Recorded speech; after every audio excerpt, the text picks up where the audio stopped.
Hi, this is Julian from Luminatic.com. Today I want to show you the workflow of sorting and rating images.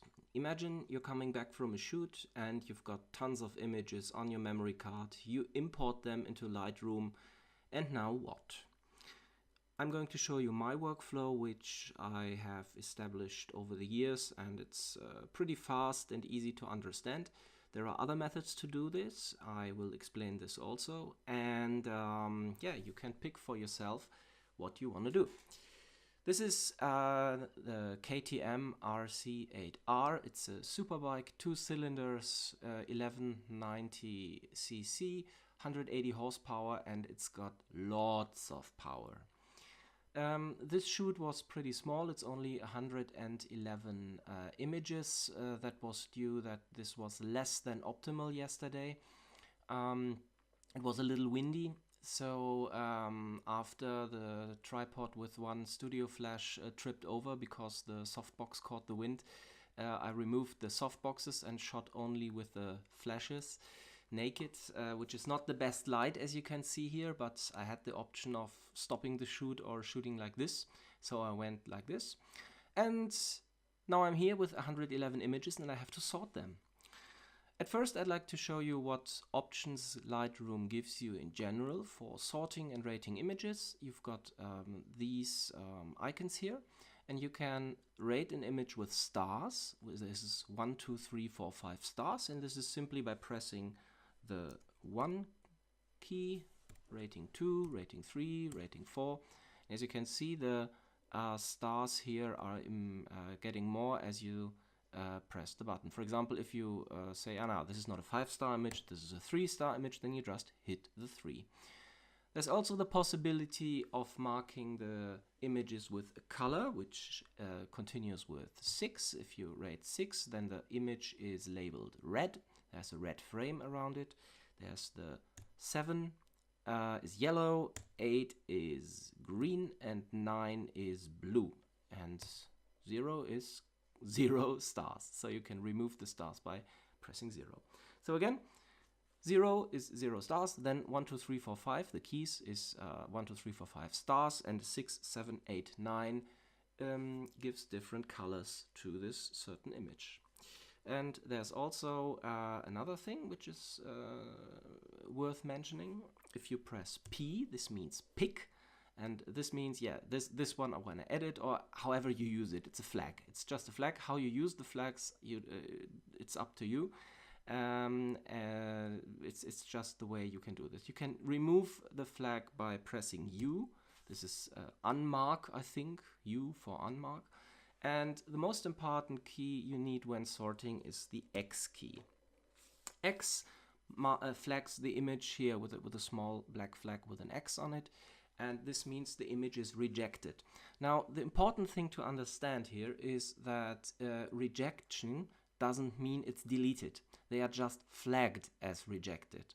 This is a good thing, so you don't delete the images at an instance, but you just select between the ones you want to keep and the ones you want to reject.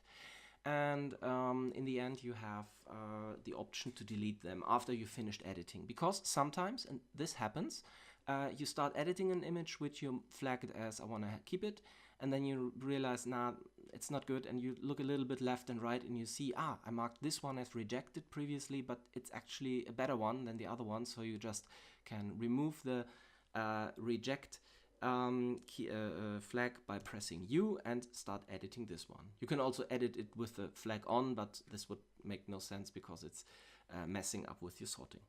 Okay, so the process I'm going through to choose these 111 images and rate them is usually you can go through and say, yeah, this is 1 star, 3 star, 4 star, this is rejected, this is 3 star, and so on. I found this too complicated. I have another system. I just rate them either as 3 stars, which is my version of keeping. You could also mark them as pick, but I'm explaining how I'm doing it. So either I'm marking them as 3 star, this means, yeah, this is good, I want to keep it, and or I mark them as rejected.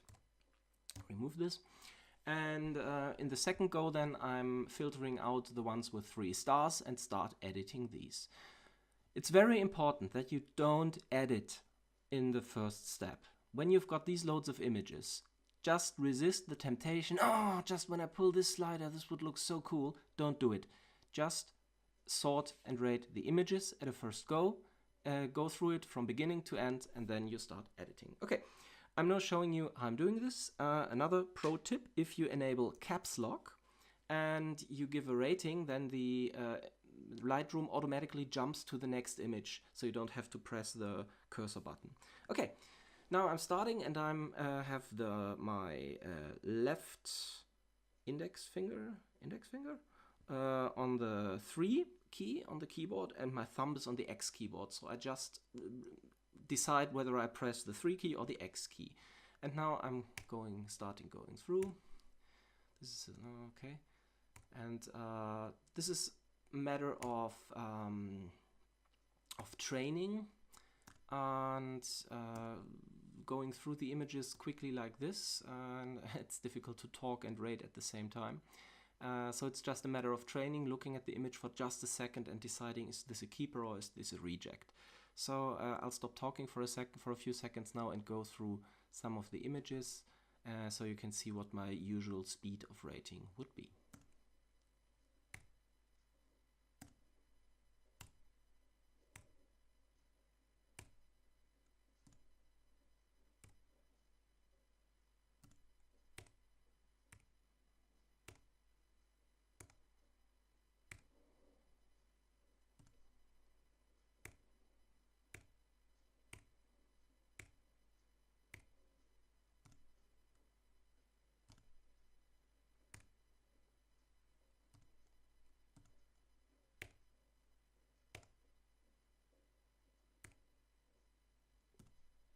Yeah, okay, here I decided, no, I wanna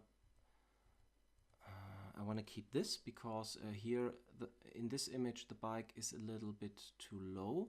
I ignore that it's too bright because I know I can fix this in post, and it's just the space between the bottom of the bike and the bottom of the image, and I want to keep this one, so I'm removing the X flag by pressing U, going back, because after pressing the U it's jumping to the next one because caps lock is enabled. And now I'm pressing 3. And this one, let's keep it like this. Okay, as you've seen, I've already gone through like perhaps half the images, or less than half the images. Now I'm going to rate the rest quickly, and as you see, this is not good. Way too bright. Framing is also a little off. I seem to have having troubles making a centered framing. Okay, this is as you see, the light is very hard. This was because I had to take the soft boxes off. This is not my first choice. The first choice would always be soft light with soft boxes on, but due to the wind, one of my softbox with a flash already crashed. Luckily the flash bulb survived. This would have been an expensive shooting otherwise. And so I decided to go without the soft boxes. It's a little unsatisfactory. Okay, this is without flash. Oh, I like this one. That one is not good. Wrong focus. Good.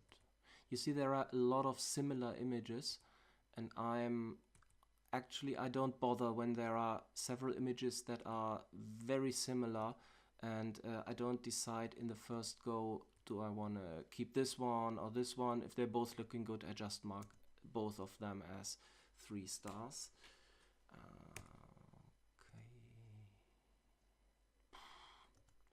Difficult, because there are so many similar ones.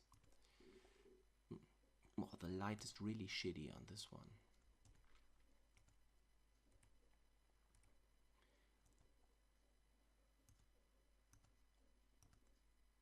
Okay.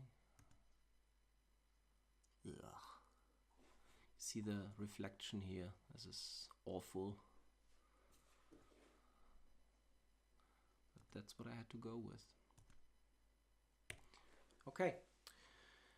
Finished.